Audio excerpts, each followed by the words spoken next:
Hello, YouTube. Today we're going to be talking about the High Speed Riders spoiler list because we finally got the whole list and set of things. So basically, I'm not going to touch too much into every detail cards like the Red Dragon Archfiend, Speedroids, or even some of the Resonators because a lot of other YouTubers had discussed those, and I don't really feel like you need another voice again on them. I will probably spend more time talking about the psychic frames because not too many YouTubers had discussed them, and after kind of reviewing the archetype, they're very interesting. So Speedroids, I can see this as a very interesting since they have access to the speed roid cards like Express Roid, Supercharged, that Roid Fusion. I can't think of the name. If anyone can, let me know. That would probably be nice. Their biggest weakness is you can only summon wind monsters, but that's not too big of a weakness. They do have a good track card that lets you basically synchro summon anything. So, I mean, that's definitely not a problem by any stretch of the imagination as far as I could see. The Red Dragon Archfiend, I think this deck is just going to be more of a fan fave, like the Red Eyes deck. It's an OTK type deck with its play style. So it works a lot like the Red Eyes build, and it's just going to be more fan fave. I don't think it's going to be the most competitive, but it is something to watch out for since people will probably be trying to play it and going for those OTKs on you, even though I can't remember when we get Calamity. The Resonator cards, they're not really too special.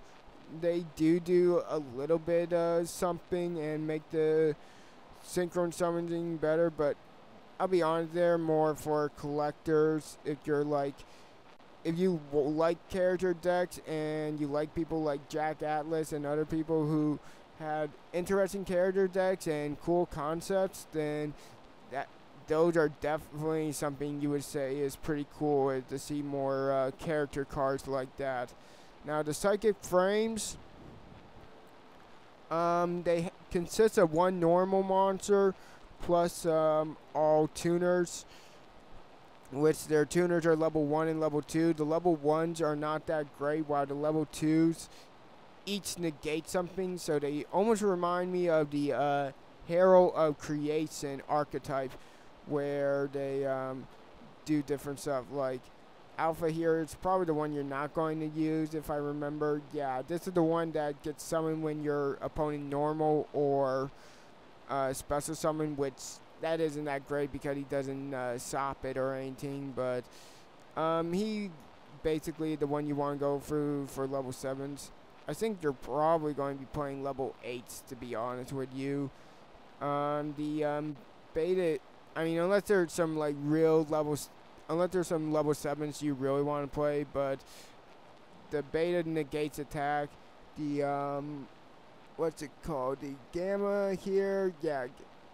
Gamma negates monster effects, so all these guys work when you don't control a monster. So I could see something like Stardust Assault Mode being really strong in this deck because, yeah, Delta here negates a spell, Epsilon negates a trap. So then you like combine this with Stardust Assault Mode negates something. They all get there, all be on the field, and your opponent knows you got double negates, and which is really great.